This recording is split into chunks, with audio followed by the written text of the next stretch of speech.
Okay, welcome to Morning of Design virtually, presented by the Capital Area Council of Accredited Flower Show Judges.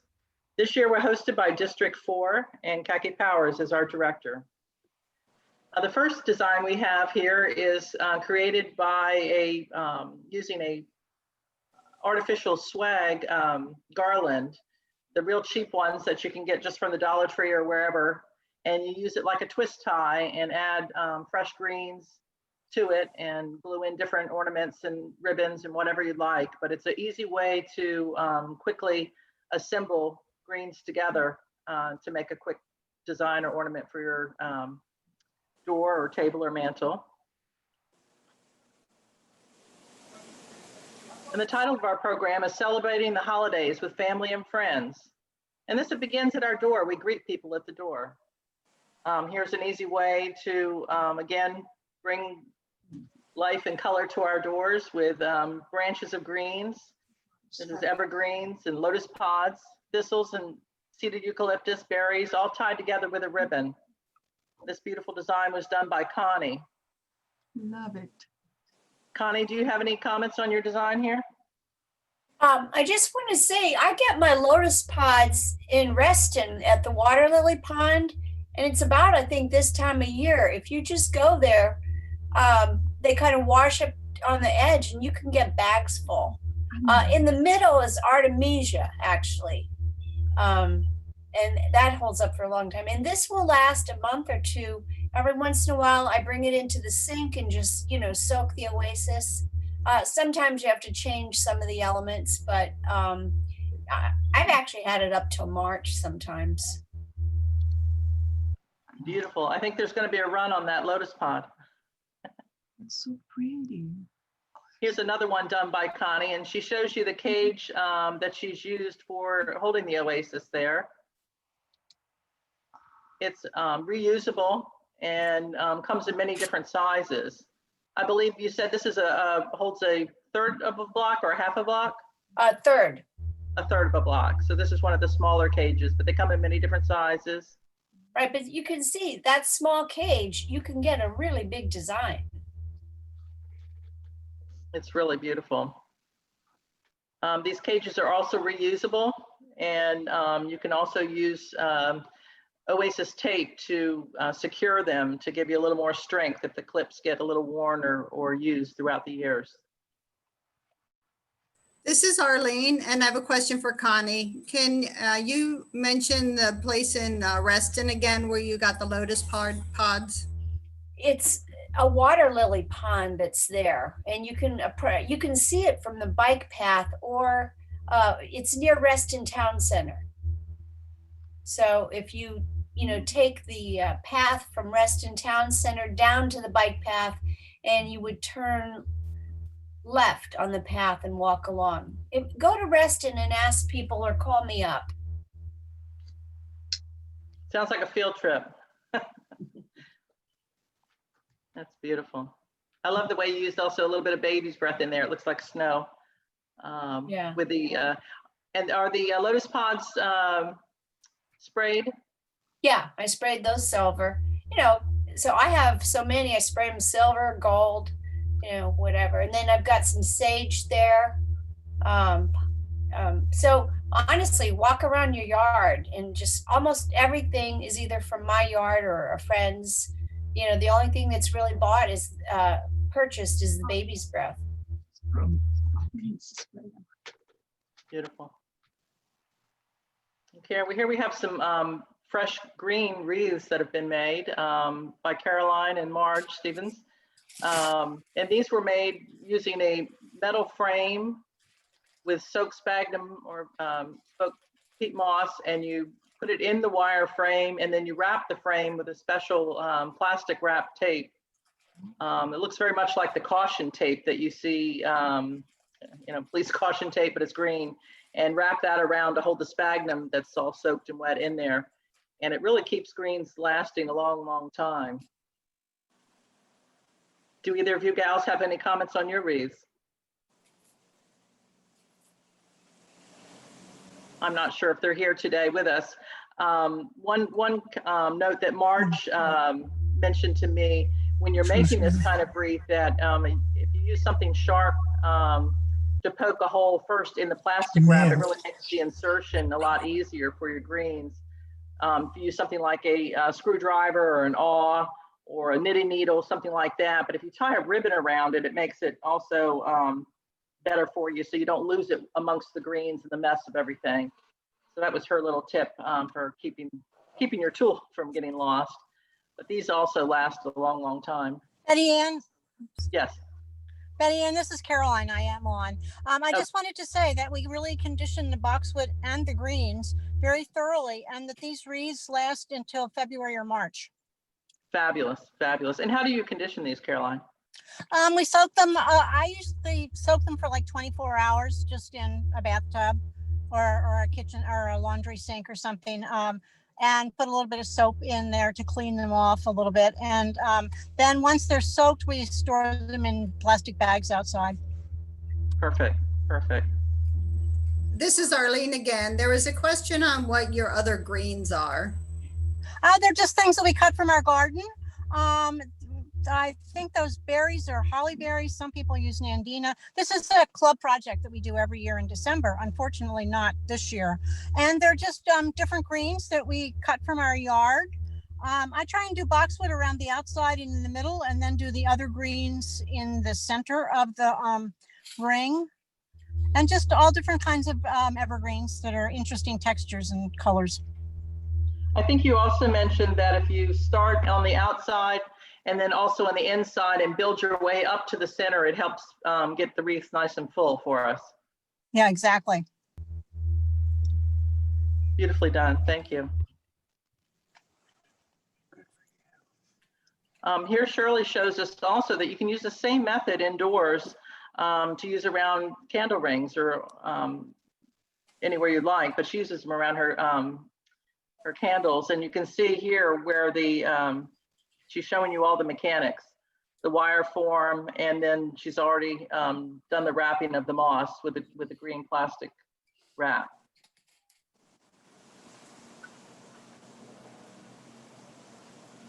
How long do these last indoors for you, Shirley?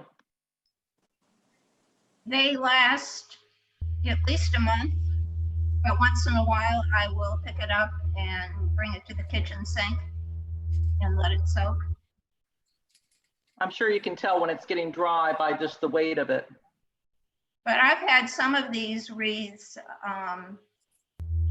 have roots grow from the boxwood while How they're fun. in the greens.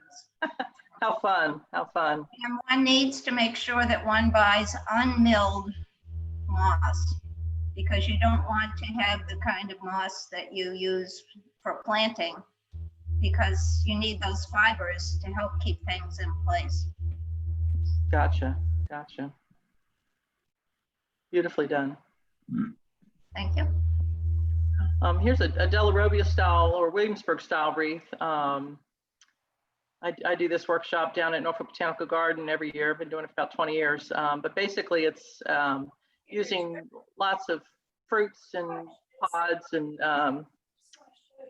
pine cones and things on a pre-made evergreen wreath. And we wire the fruit on and adorn it with other things. I've learned that the Granny Smith apples and the oranges and the other apples, small ones, work the best, but also firm ones, when you buy them, work the best. But lemons, even though they look beautiful, really turn to limes pretty quickly. They don't last, at least down in the Tidewater area, too well, because they just get too warm and mold too quickly.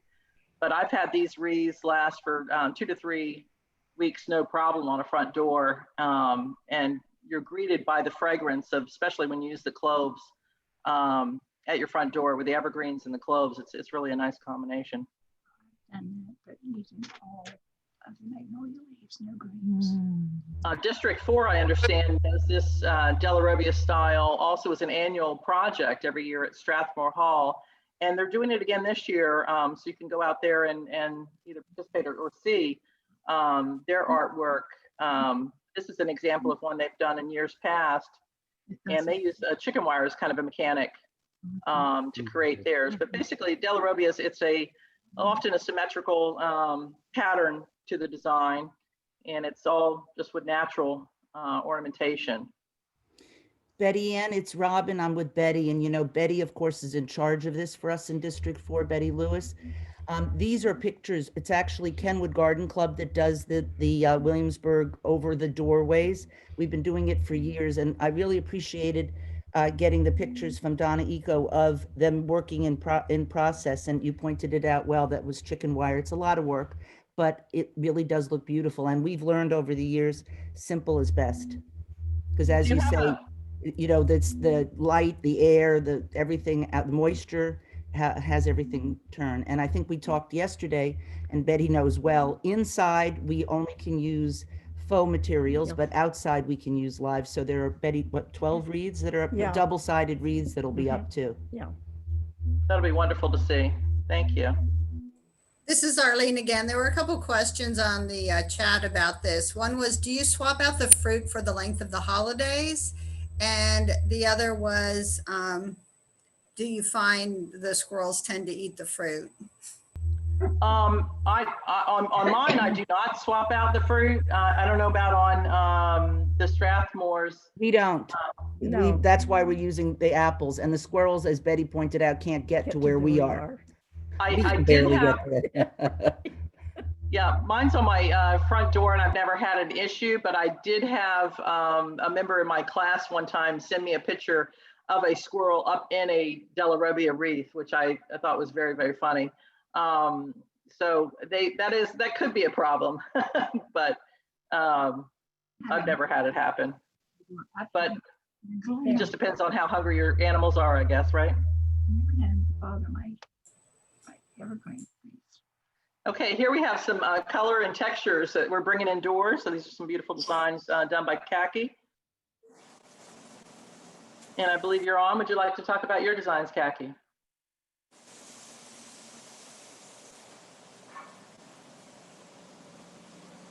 You may be getting unmuted. I just want to point out that the beautiful winterberry that she's used in this design, this is an orange variety that's particularly nice for Thanksgiving season. It also comes in a red that is beautiful for later in the season.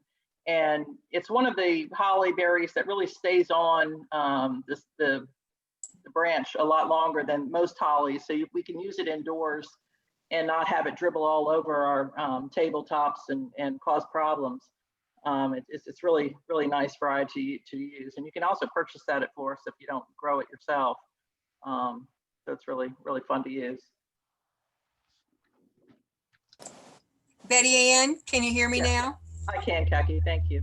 Oh, great, great. Yes, I call them ilex berries, and Trader Joe's has them now in the orange at a much more affordable price than, than a larger nursery, and easier to get to sometimes. So I enjoyed working with the orange. It's just such a comfortable color with many arrangements, I think, certainly this time of year.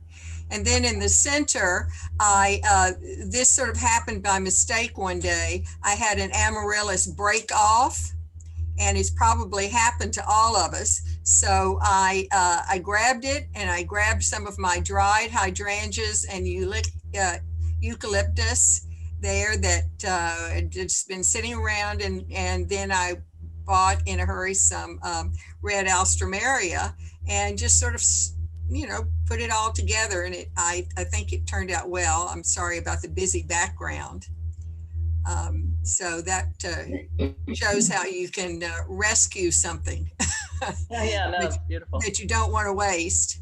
And here, I love my cannas. I have a small garden, so they really take a big chunk of my real estate, but they're worth it because when the sun comes through these, it's just beautiful.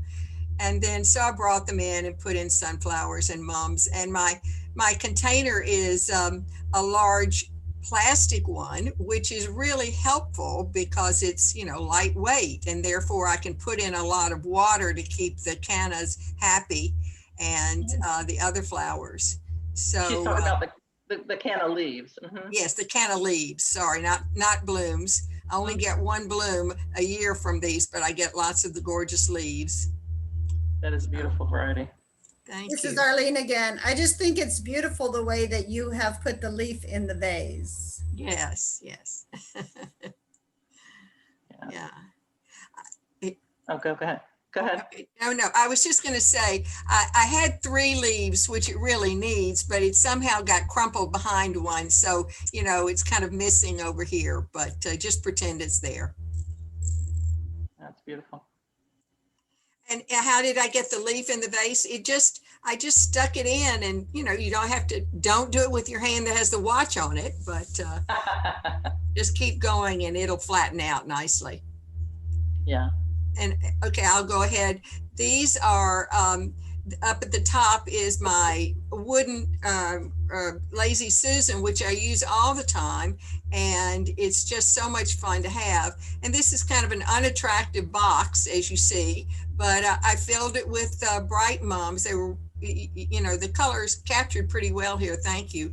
But then I hid the box with my lively gourds, and I love my crook one there, you see, that can grab onto the end of the box and give me a little extra length there. So that was fun to do. And then here is something I use. This plinth is what I put my arrangements on at my church. And so I wanted the different textures and then the bright colors, and I always kind of, and then turn my gourd up, you know, around backwards, and just something to add some movement and height and length with the bright orange pumpkin. I do these in my church, and I always try to aim for color so people in the very back can at least see some bright color up there. Certainly, certainly. Caroline, how about you? Are you on today?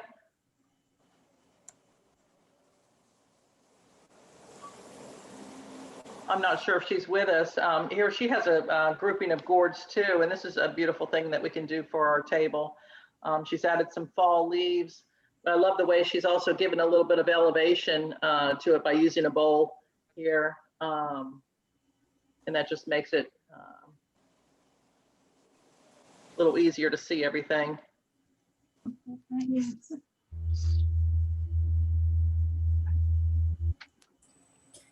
Beautiful. Okay, here's a design in a pumpkin that I did. And it's easy to do a design in a pumpkin, but you just have to remember that you really need to clean out the pumpkin pretty carefully as they don't last too well. So if you scoop it out really well, and you can even wipe it with a little bit of Clorox water, and then seal it with a little bit of spray, like Pam spray or something like that. I've even poured in melted wax in them before, and that's worked really well, but it's time consuming. Or you can use a little bit of petroleum jelly, but you also want to insert something into it. You don't want to just put your oasis directly into the pumpkin after that. You want to use either a plastic bag around your oasis or some kind of glass jar or something that will hold the oasis. So it's not directly, the water's not directly touching the pumpkin. And then also at the bottom of the pumpkin is where it tends to rot the quickest for some reason, even though you've opened up the inside. And so I always put some kind of plastic wrap or a lid of some kind of plastic lid or something underneath the pumpkin that you can't see, but it elevates it just enough so that it's not going to put any kind of mold or anything on your tablecloth or wherever you place your pumpkin. And here are just some beautiful orchids, and I love these ranunculus in there. I just think they're just gorgeous. And then the Dusty Miller is kind of interesting as well. Betty Ann, this is Lynn Gass from Red Hill in Alexandria. Yes, And ma'am. we're trying to get away from using Oasis at all because it's so bad for the environment. And, you know, so we use a lot of chicken wire in our arrangements and just try to not use Oasis at all. Supposedly they're coming out with one that's more biodegradable, but until then, we just try to stray away from it because flowers really don't last as long in it. You're correct that flowers last much longer and just in straight water. as long as you keep the water clean. If you don't change out the water, Oasis, they actually last longer in Oasis if the water's not kept clean. So it's kind of a catch-22. But they do have the sustainable Oasis is out. It's been out for a few years. It's when you buy it, it has a green plastic tape on the box. Oh, I didn't And realize it was Yeah, out. it's called Max Life, and it is biodegradable. So we Oh. don't have to, we don't have to have that fear that we're just adding styrofoam to the environment anymore. Oh, that's good. Yeah, but it is still, something that we have to pay for. So there is that. But Right. it also, the advantage of it, the Max Life, besides being biodegradable, it also has a little bit of floral food in it. So it does have that advantage as well to keep your flowers, growing a little happier after you've Mhm. cut them and put them in. Well, that's good to know. Thank you. You're welcome. Eddie Ann, Yes. this is Dale DeFeo, and I just wanted to let you know that, of course, down in Florida, pumpkin decay on the base is a big issue because of the heat. But if you take a small piece of corrugated cardboard that has the where it runs, where the air can circulate through it, it will make the base stay for several weeks longer without Nice. getting any decay. So you put that underneath the pumpkin? I cut it small enough so that it doesn't show, but enough to lift the pumpkin off whatever you're standing it on. And Right. it makes a world of difference in how long the base of the pumpkin will last. Right. I guess that allows airflow and also would absorb any moisture that the pumpkin might give off. That's a great idea. Thank you. Okay, so here's some other designs. These are done, two of them by Justine.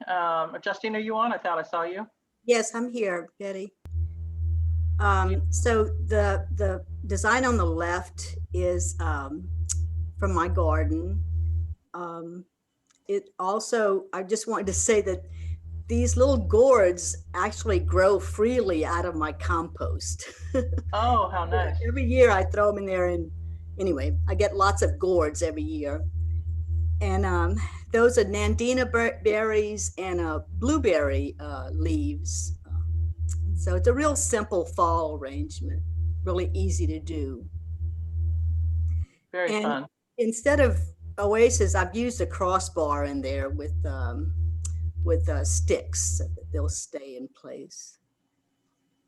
And then the pumpkin arrangement, our Great Falls Garden Club had this as a little project last meeting where we all on Zoom went into breakout rooms and made little pumpkin designs. And those two are from my garden.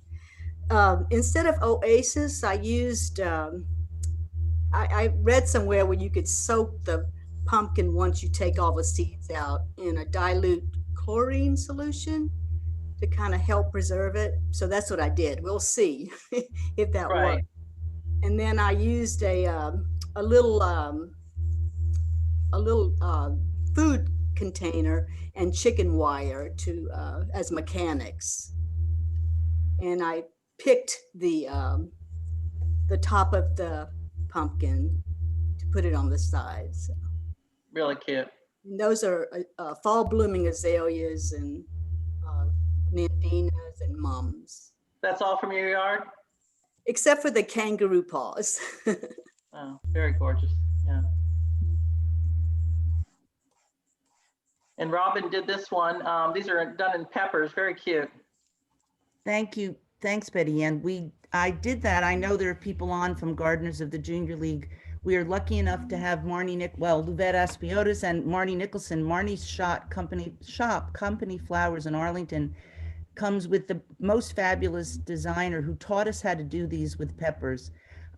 Dale, this was done while I was in Florida. That's a palm leaf I found on the side of the road. The flowers are from my local Publix. And I do, Betty Ann, have the Max Life Oasis that I brought down. So I had a couple of it. Betty from Company Flowers taught us to wrap, cut out the inside. It's actually the top down, cut out the inside of the pepper, wrap that inside with aluminum foil or the florist foil. And then I had the soaked oasis in there, and I played with whatever I had, bird of paradise, sunflowers, there's some curly willow in one. They lasted for a full week. And the other thing that I know, I think Estelle is still on, she had started doing it and was giving them as hostess gifts. We also said that if you're lucky enough to have a couple of family members over for the holidays this year, this is a great project to keep people busy. While some people are watching football, perhaps other people can be making arrangements for the table. And that's a great idea. Often, it's nice to make little bouquets and stick them together like this, and then you can give them away to people as they leave as hostess gifts too. And the tables are always so full. It's nice to have something that you can, move around easily. Correct. Hey, this is a modern cornucopia that I did, I think last year, with lots of fruits and vegetables. And actually ate that eggplant afterwards. It was still good.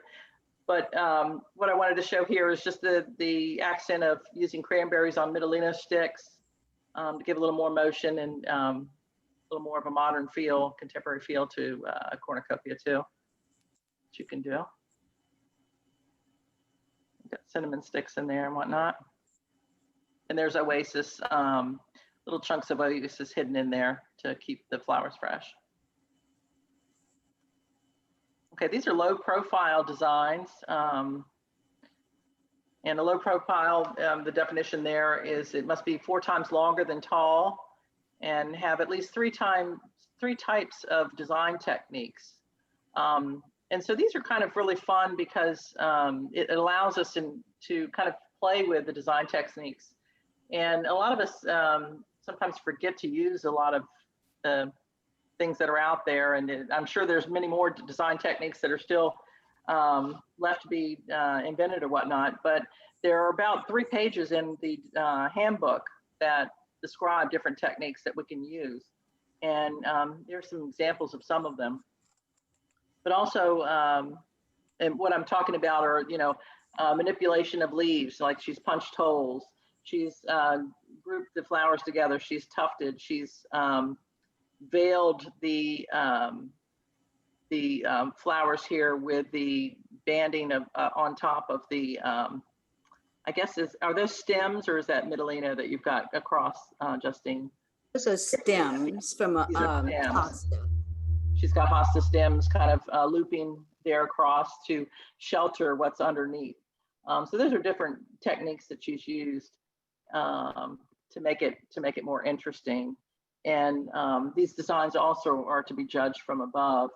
Ronnie did a beautiful design down here as well with different design techniques. Either of you have any comments on your designs? I just want to say, and you may have already said this, but it's really fun to just take plant material that you have and just manipulate it in some kind of way to make it a little different. Right. Gives us a chance to play. Here's a couple other low profiles. And again, they're made to be looked down from above. So they're perfect things to do for our dining room, our coffee tables or something low, entryways or things like that. So sometimes our NGC designs aren't really made for the home. But this is a design I think that we can incorporate in our home just fine. These are beautiful ones done by Arlene and Mural. I know Arlene was saying yesterday that she actually cut her oasis a little shorter in this design to make it so that it wouldn't be as tall, so that she would be within her requirements. And this is Arlene also. So I used some magnolia pods and spray painted them copper. I thought that was a really a pretty color, but also cool texture just for an accent. And she's got the layering of the magnolia leaves there, the pavane of the mums, and also the grouping of the mums, I guess, the grouping of the flowers and leaves. It's beautiful. Okay, here's a couple other low profile designs. And they can also be wide. We need to remember that they don't have to always just be narrow, but they can also be wide. This is a beautiful one done by Jane. And she's actually dried her gourds from year to year and spray painted them. So we have to remember that, you know, those gourds are fun to keep from year to year if we can. Sometimes they get a little bit moldy, but you can wipe off that mold and with a little bit of bleach and a toothbrush and keep them, and they'll dry, and paint them different colors and whatnot and use them. It's kind of fun. Robin did another tablescape here. No We were oasis, no anything, just putting in things in curly willow. Again, my friends at the Publix, these wacky things here are parts of a banana something tree. I don't know. The pods were also from Publix, believe it or not. Literally, you can go to Trader Joe's or Whole Foods or Safeway, whatever you have near you, and pull this together. It certainly isn't costly. And this one, other than the cup, I didn't have the little, what are those called? The little pods for the water. But this, you know, the flowers aren't going to last because I didn't, but the rest of this lasts and can be changed out. Or if I have the pods with me, it works. We talked yesterday when we did our little rehearsal in Judges Council. My sister-in-law said, I don't know, I would have liked it without the runner, but some people wrote to me and said they love the runner. Some people said, oh, no runner. Just think about that, everybody. The white certainly makes it stands out and maybe competes. On the other hand, some people like the accent and the echoing. I didn't have pumpkins in Florida, but I had pumpkins that way. We were talking about too, if you needed a water source, sometimes if you don't have water tubes or oasis, you can use fruit like a grape or something to stick in the stick the mums into for a water source, or something like an apple. You can cut a hole in and stick the sunflowers in, and that will give it a little bit of moisture to make them last a little bit longer as well.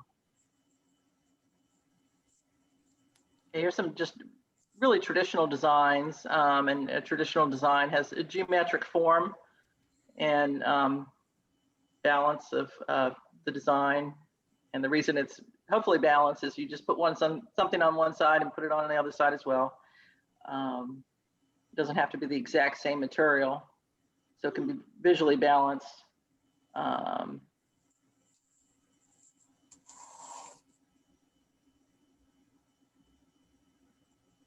This is a group mass design, NGC style. This is a beautiful one done by Arlene, and a group mass is harder than it looks, but you need to have it from one point of emergence, and what that means is just coming out of one place. So you can't use a container with multiple holes in your design. And she did this out of a candlestick. Are you there, Arlene? You want to make any comments on yours? Yes, I'm here. Thanks. Yeah, this was a you know, a handmade candlestick holder, but that means the neck was very narrow. So I was a little bit limited on how much I wanted to put into it. So everything has somewhat narrow stems, but the ribboning that's kind of the copper color is a dried aspidistra leaf that I just shredded and twisted and curled onto a pick.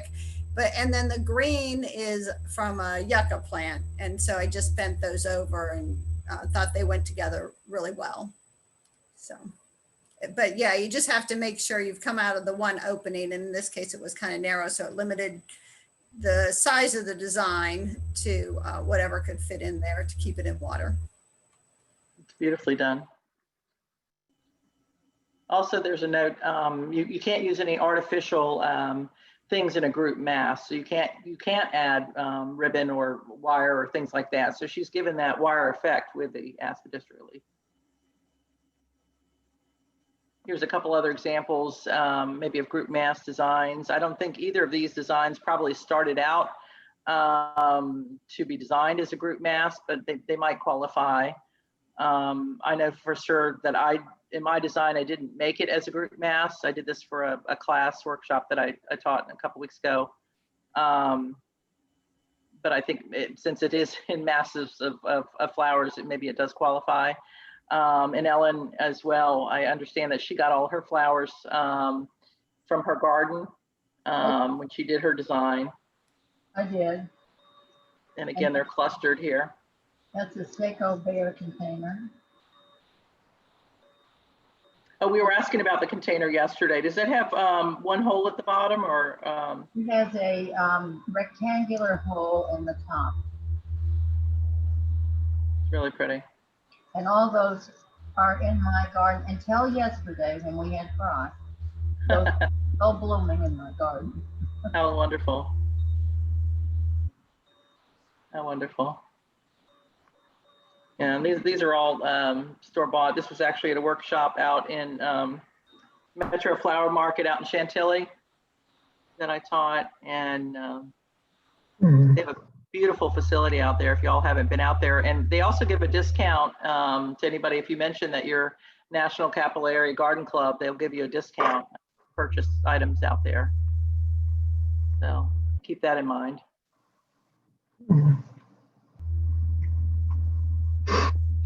This was just done on a loamy tray with a whole block of them. And I don't think, you know, looking at this design, it is very long, and it's probably lengthwise, you know, height-wise would be, and lengthwise satisfy a long and low, but it doesn't have enough design techniques in it to qualify for a long and low. Excuse me, a low profile design. It has grouping of plant material and pavane of plant material maybe.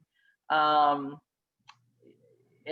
maybe you could call, you know, clustering, but I think it would be hard pressed. I would want to see a little more manipulation or a definite technique for me to call this a low profile design if this were in a class. Just because the techniques aren't too obvious for me.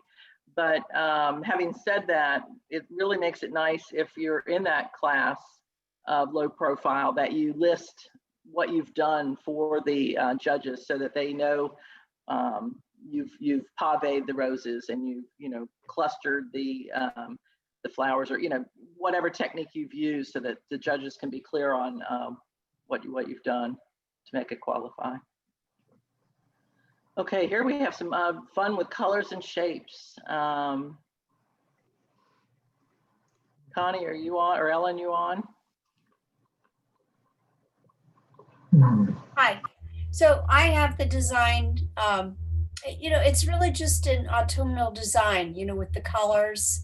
It'd be great for, you know, a side table. It's a little big for a dining table.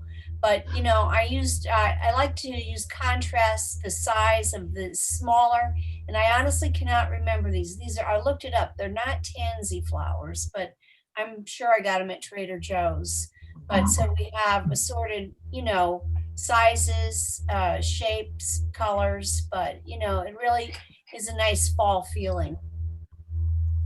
It is always nice to have the small, medium, large in your design. It really does bring things together, and they're a nice scale with each other. Ellen, are you on? I'm not sure if Ellen's with us or not. She's used, she is?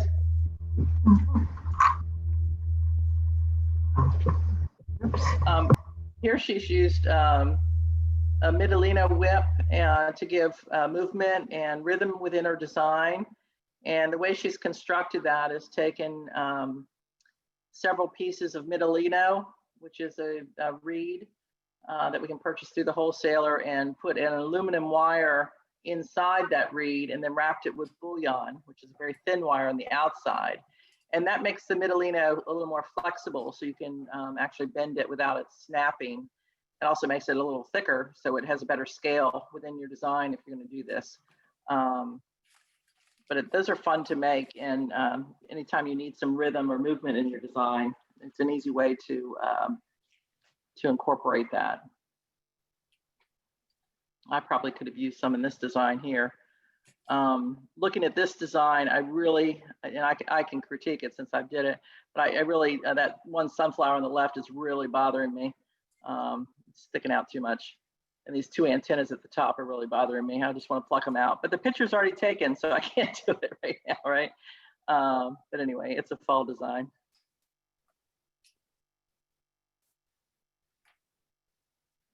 Just done in a box. Oh, and it's turkey time. Shirley's already got her bird. Tell us about your turkey, Shirley. This turkey is made from gourds, I purchased this from a vendor at a CAR conference. He is staged to be in the wild. There are lemon leaves,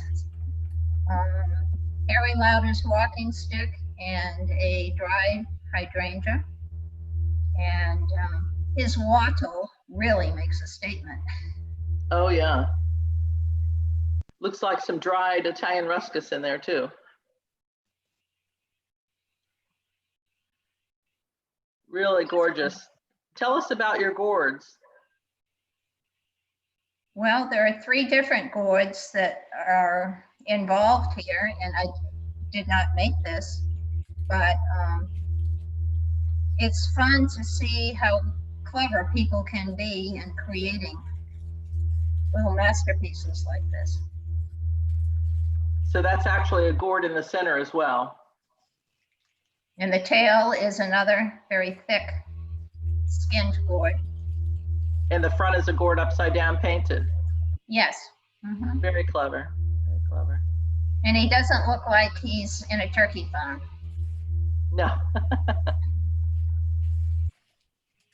I wonder if this could be some type of botanical art in the future. Mhm. Okay, here we have another idea for decorating with the holidays. It's incorporating our figurines, our favorite figurines, with a design. And here we have 2, one by Betty Lewis and one by Mary Ellen. I know Betty's on. Would you like to talk about yours first, Betty? Yes. Actually, the significance of this design is that I've been making it for 62 years. How wonderful. The turkey, which is a little hard to see here, I got in Ann Arbor, Michigan in 1958. And so I started making the design with the feathers. Then in 1960, my husband, who was in the Air Force at the time, we were transferred to California. And I got the Pilgrim figurines at Gump's department store in San Francisco. Oh. So that design has been in some kind of shape or form for 62 years. It's just a tradition in my house. I think that's wonderful. Have you been married 62 years, Betty? Longer than that, but my husband passed away about 33 years ago. So, Well, I think it's wonderful to keep those traditions alive and well. That's wonderful. thank you. I love those pheasant feathers as well. Yeah. Really beautiful. Mary Ellen, how about yours? Are you on? Melon. I'm not sure Mary Ellen's with us, but here she's incorporated some pilgrims as well on her mantle and used some Nandina to mimic the bamboo painting that or artwork that she has on her mantle. And she's really done a great color contrast with those bright green apples and the orange and red there to give a pop of color and a little more life to the design and make her mantle pop and look beautiful for the holidays. Great idea. If anybody gets hungry, they just go to the mantle, right? Okay, here we have a design by Shirley, a very creative NGC design with a special tree. Tell us about this design, Shirley. All right, the container is one I've had for a long time, and I think we all have some containers that we return to often just because we've been successful with them. This is dried material, ginger and cryptomeria that has been glycinarized. But the special part for me is the turkey. And the top of the turkey is actually a lid.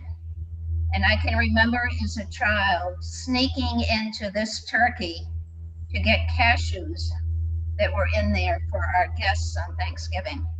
And so it has sentimental value to me.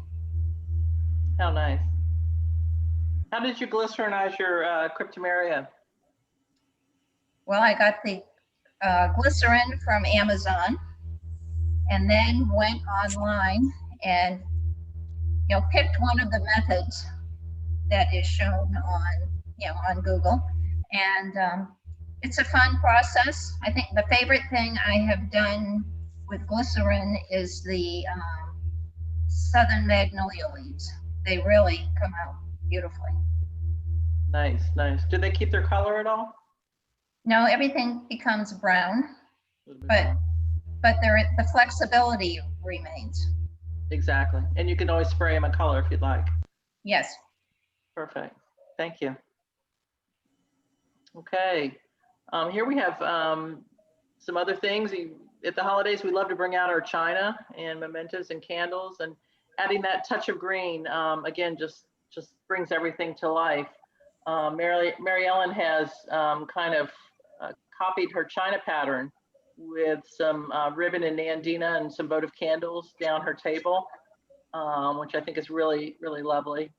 And again, she's changed out her, she's changed out her mantle with some nutcrackers and things for the season. And then over here we have beautiful blooming amaryllis by Khaki. Khaki, you want to talk about this at all? Sure, because like Shirley, I went to a CAR vendor in 2018 and bought that amaryllis bulb, and I just did not know what a wonderful surprise I would get. As we all know with amaryllis, they're just more beautiful than you expect, I think, every time. And these tall glass candlesticks or candle holders I've had for a long time. And I've put various things in it because it just seems to do well. These are cranberries and they lasted quite a while, even though, and I could take this, there's a little cylinder there in the middle with where I put a gold votive to go pick up the vase, obviously. And I think maybe if I lifted that, didn't put the votive in, they would get air and then they might even last longer. And this is a shrub, I think, is this not the real, well, another winterberry kind, because it's not holly. I know it's not from my holly tree. I think I had it from another arrangement or something. I'm not sure. But anyway, it's it I think picks up things well. But that's how it all came together. That's beautiful. Thank you. Yeah, I don't know if it's holly or osmanthus. Are you still on, Dale? Can you tell? I'm sorry. Is it holly or osmanthus? I know one has the whorl leaves and one has the opposite leaves, and I can't remember right off the top of my head. That looks like holly. Native. Okay. Yeah, now that I get closer to it, you're right. It looks smooth edge to me at first, but you're right. Well, there are smooth varieties. I think the native Virginia holly is fairly smooth. Oh, okay. Okay. Yeah. I think it's actually vomitoris or something like that. Virginia vomit, because it made the Native Americans sick or whatever. But anyway, very beautiful. Thank you. Love that amaryllis. Okay, so here are some special keepsakes. We'd love to bring out those during the seasons that are appropriate, and we also have sometimes some very precious things like these antique ornaments that Shirley has, and she brings everything to life with these fresh greens for her mantle. Tell us about this a little bit, Shirley. Well, the watercolor is only in that position for the holidays. You know, in the summer, there is a nice oil painting with Maine lupins. The green container to the left contains heirloom ornaments, which are too fragile or in too bad a condition to put on a tree. So they have been placed in this container, and they are just stored in this container in a corner cupboard in my living room, you know, when they're not in use.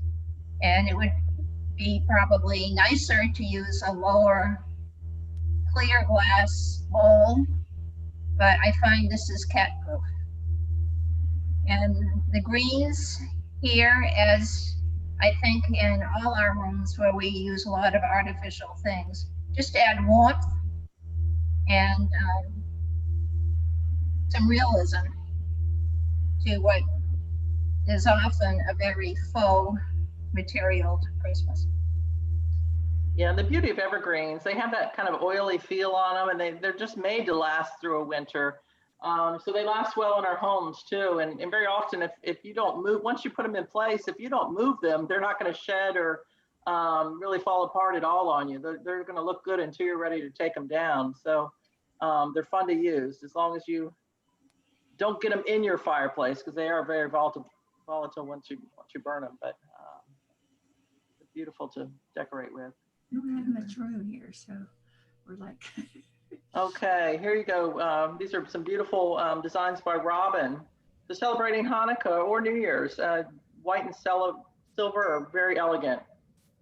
And again, it's the white birch branches. That is hydrangea in front and on top over there. And of course, my favorite, everyone knows the Calla Lilies. They are all without water. The hydrangea obviously need to be in a grape, an apple, or a tube. And then there's some hypericum berries that last a long time. This can be made longer, shorter, wider, narrower. My other favorite things are the silver pine cones and the silver balls that I don't even know what they are.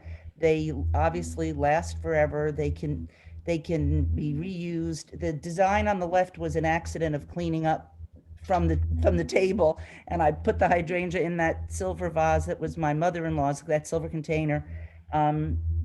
Just, in Florida, I did all that, and it was just, I forgot, I brought the Moravian stars down because you can see them tucked in on the side, on the left, on the vertical. Yeah, they're actually, I forgot. Thank you, Betty Ann. They're everywhere, huh? They also work to support the lilies so you could see them a little better. Obviously, at night, if I were doing it, I probably would have put some candles in and out because it is the season of light. And I thought this white and New Year and silver and, all the sparkling things bring both the holidays, for me, the festival, and also for New Year's. I think it just works and can last for a long time. Really nice. Beautiful. Thank you.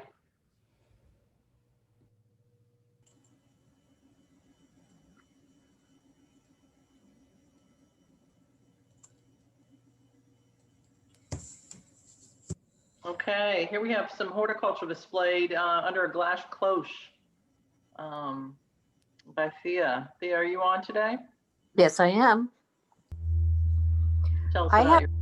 I have little kids coming to my house, and I'm sure many of you have grandma duty, even during the pandemic.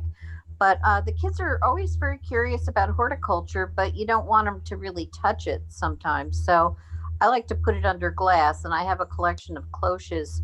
And sometimes I do a grouping of more than one cloche in different sizes. And so the one on the left, that could be all year round, displaying any horticulture from your garden. And then I kind of just added a little bit of Christmas ornament type stuff to create a little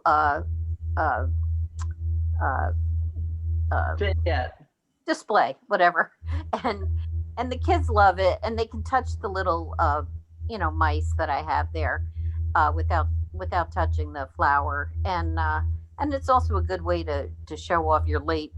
I still have roses blooming, and I'm sure other people do. So I kind of love the cloches. So I have a collection. It's really nice. And you were telling us that this is about a gallon-sized cloche. It really looks like it's only about 6 inches tall, but this is quite large. Yeah, it's one of my bigger ones. Yeah. But and so you can, I even put Christmas ornaments under there. I mean, there's many things that you can do. Everyone always seems to, they're pretty. They just look pretty, I guess. And anything under glass, it draws our eye to it, and we want to get closer to it and touch it or look at it. It magnifies it. For sure. Yeah, it's almost forbidden, so we want to go closer to it. Great idea. And the kids are always fascinated by that stuff. And we're always trying to teach our kids you know, to appreciate stuff from the garden. And so you have to make it as, you know, magnetic as possible. Wonderful. That's Thank a you. tribute to you. Thank you, Thea. Wonderful. The next generation. Yeah, and here's some boxwood topiaries and botanical art topiaries. Arlene, are you on? Would you like to talk about yours? Sure. This is the topiary. Actually, our garden club made these. We had a member who took the time to put the stands together, and we got the oasis and added the boxwood. I think they came out to be pretty fun. So those are the tools or the supplies that we needed for the topiary. If anybody's interested, I do have the instructions that I'd be glad to share. But it was just a lot of fun, and I think I'll probably add a few decorations. But for now, it's pretty plain. Really cute. Really cute. And again, you could take this to the sink and rehydrate it as needed. Just watering the top of the oasis. I mean, the ball part. And actually, the way that the oasis is added, there's a dowel and a nail that went through it, and then there's a large washer on top of it. So the block of oasis actually can be removed and stuck in a bucket of water on its own, and then just reapply, you know, reinsert it into the dowel. Nice. Very nice. On the right is one that I did for a show in January down here in Tidewater. And it was a botanical art topiary. And the difference is it has to be a creative design, and you also can't just do like a grouping of sunflowers or a grouping of alstroemeria with a bow or something and call that a topiary for NGC design. It just has to be more creative according to the textbook. So this is just one I did called a winter walk, and it has a piece of birch branch on it, and this has a oasis ball underneath it as well, and a stripped curly willow used as a white wood underneath, and little camellia buds and pine cones and wax flower and some wisteria vine, some fern, juniper, other lichen, just lots of things that you might find on a wintry walk, except for the wax flower, obviously, but just things out of my yard in January. That was kind of fun. Okay, here we have an NGC underwater design. And again, an underwater design, some or all the components need to be underwater, but an essential part of the design must be underwater. So Arlene, go ahead and tell us about this design a little bit. So this design was originally going to have the pine cones in the water, and I was having a lot of trouble with that because they wanted to float, and I couldn't come up with the right mechanics to keep them underwater. Since then, I talked to Betty Ann, and she suggested adding a pick to them and a pin holder, and you know, hold them down that way. The other thing that happened with the pine cones is when I first put them in the water, they were all opened and beautiful, and then as they were in the water, they closed up. So it just really changed the whole design. But so the other thing I have in there are just some glass beads at the bottom, and then I used that mesh cord, which I got from the Dollar Tree, and it's just a very flimsy cord. I ran some wire through it so that I could actually manipulate it and kind of create a form with it instead of just having it flop around. So that's why it's sort of standing up in the design. And I had some Hypericum berries that I thought looked good in there, and those are just some holly leaves. Oh, and then I put the rope of pine around the bottom to kind of pull it all together. It's a great idea of using the wire within the mesh to give it a little more body, and it keeps that from floating as well. Yeah, floating in an underwater design is one of the complications, even with flowers. So we need to remember to anchor them, like you said, with either a Kenzan or sometimes tying a washer or some kind of weight onto even a bolt or something heavy onto the flower to keep them from floating, because they do float, even pine cones. Oh, and this is another fabulous design by Arlene. I like that. So I did a program for Westmoreland Hills Garden Club. So any of those members are probably recognizing these because it was for holiday designs. And this was another one. And I just used some Italian arum to in this cool container. And again, pine and carnations and some mums and Hypernicum berries. But I just like to follow the flow of that circular container. Yeah, I hope you all are growing the arum. It's wonderful to have that sort of tropical looking leaf that grows from November to February, outdoors that we can use. It's kind of fun. Okay, Shirley, you have 12 people coming to dinner. What do you do? What I do is try to keep the centerpiece low and simple.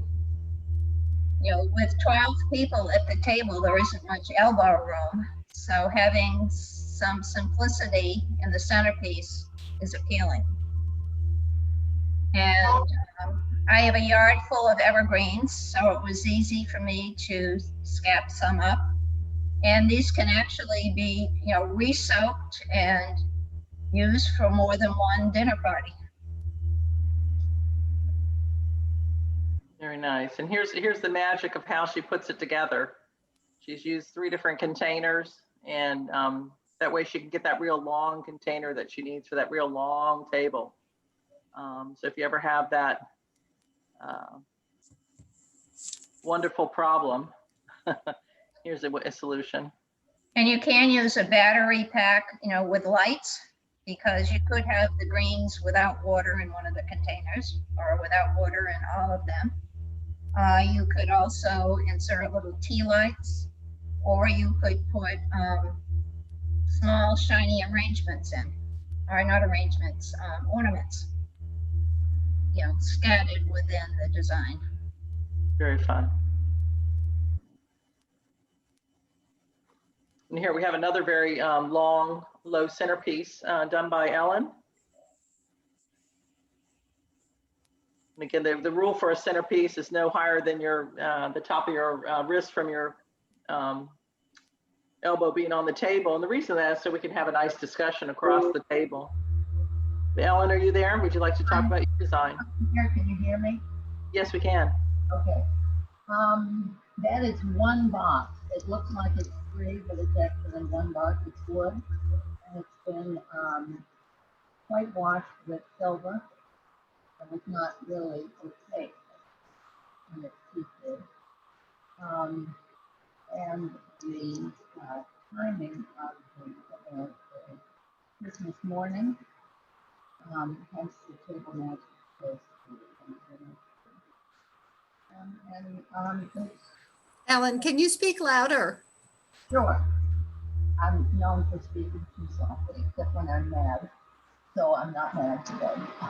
Anyway, the silver is continued in the silver, the little silver balls, if you can see them. Other than that, my only other comment is my dining room is not conducive to holiday decoration, at least not Christmas or Thanksgiving. Better for Easter because it was much more myself.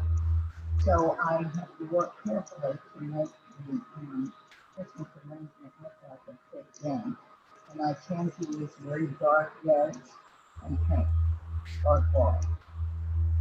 Thank you, Ellen. It's a little difficult to hear you, but what she's saying is the dining room that she has mainly aquas and peaches and more of an Easter color theme. So she tries to use the burgundies and peaches for Christmas to pull that color theme out rather than just the bright reds. But I think she did a beautiful job. So we do have to keep our rooms kind of in mind when we're decorating for the holidays, not just the colors we like, but the surroundings they're going to be in as well. So that's a good point, Ellen. Thank you. Thank you. Okay, here we have some other timeless traditionals. These are very traditional designs, but beautifully done. One done by Khaki and one done by Ronnie. Would either of you like to talk about your designs, please?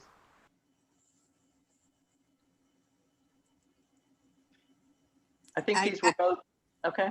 Oh, I don't think Ronnie is here. I don't think she was there for her other one. This is one that, you know, I had fun doing because it was easy. These are spray roses, and I tend to go with more of a burgundy color at Christmas time instead of the bright red, except for the amaryllis, I guess. And then I think these peppermint, I call them peppermint carnations, go with them very well. And then this is eucalyptus pods, which are, of course, dried. And I just began seeing them in the market, you know, in places like, well, I saw that Potomac has them, I know that. And I started seeing them last year. And so I hope they'll continue because I think they're very versatile. And then I had the amaranthus, and I just felt compelled to put it in to give a you know, break up the sort of straight kind of flow and grab the eye. Beautifully done. Thank you. Nice color scheme. I think these both were done for a church. I think Ronnie said hers was done for her church as well. Right. Mm-hmm. Beautiful double lilies in there. But these also could be designs that you would do for your, maybe in the front of your hearth or something like that, or a large, you know, if you did it on both sides, a dining table too, maybe that you would have to remove before you ate. But if you had a large enough dining table, you might use this in your home as well.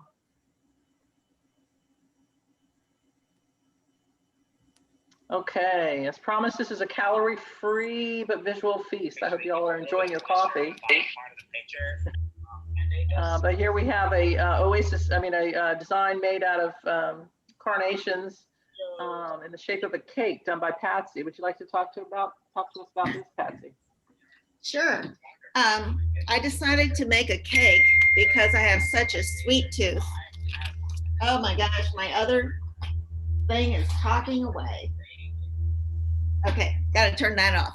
Okay, so I took 3 blocks of 4x8 Oasis, and I traced an 8-inch circle and then cut away with the knife to make the circle support. And then I wet it and bought some mini red carnations, and I have magnolia leaves and I have holly leaves. So I made a pave design of a cake, and I thought that would be great to put on a cake plate in the center of a Christmas table. Very nice. I can see some candles in the top too. That'd be very fun. That's what my husband said. Now, what size candle would you go for? When I've done these cakes, I've bought the 6-inch candles, but the real skinny ones that are about the size of a pencil. And how many would you put on there? Like 3? Well, it depends on the birthday or whatever, you know, just whatever. It's put 66 candles on there. One big one then, whatever you like, I think is appropriate. No, it's beautiful. Okay, thank you. But it's important to remember anytime you do a shaped design like this, if you start out with the shape that you want in your Oasis, it does make the shape of your design come out a lot easier. So it is important to round it out before you try making a round design. So that's very smart. Good idea. The one problem is that I wanted to show the top as well as the sides, and that gave me a distortion in my photo. So it looks like it's shaped like this, but it's actually, you know, perfectly up and down. And we understand. Yeah, pictures of arrangements never show off the arrangement correctly. So I think anybody who's ever just photographed an arrangement understands that it looks better in person. So you know what else happens, Betty Ann? The color de-intensifies. Exactly. What are you gonna do? Yeah, we're still enjoying it though. Thank you so much for sharing. Thank you. I'll take a slice. Okay. Come on over. Okay, yeah. And here we have some a beautiful candle designed by Anita. Anita, are you on?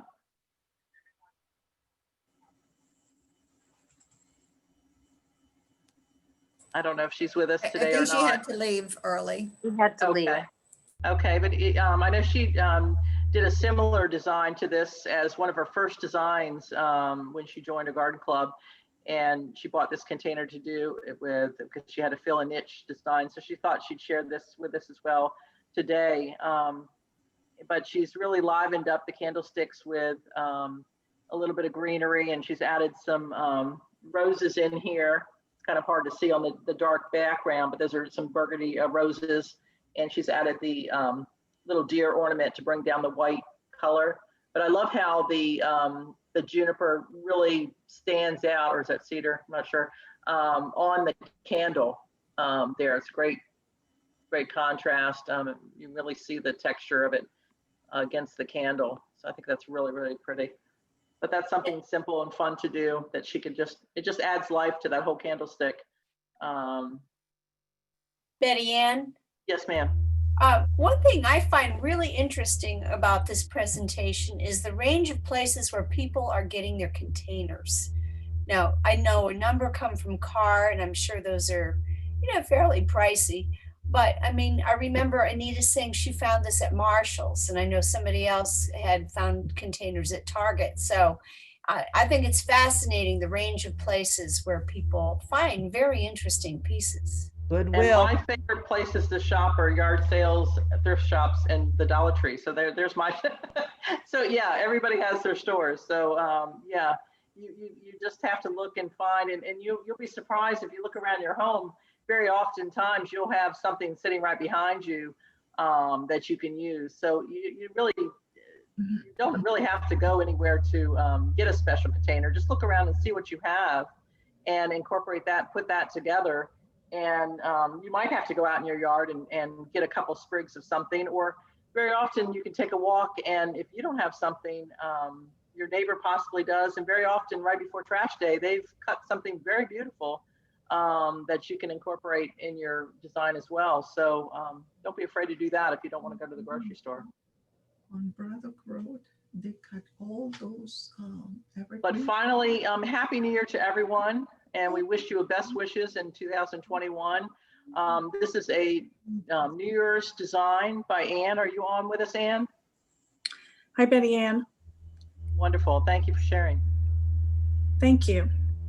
I chose white for this because white is a color traditionally used in New Year's designs because it represents a clean slate and a new beginning, as it says there.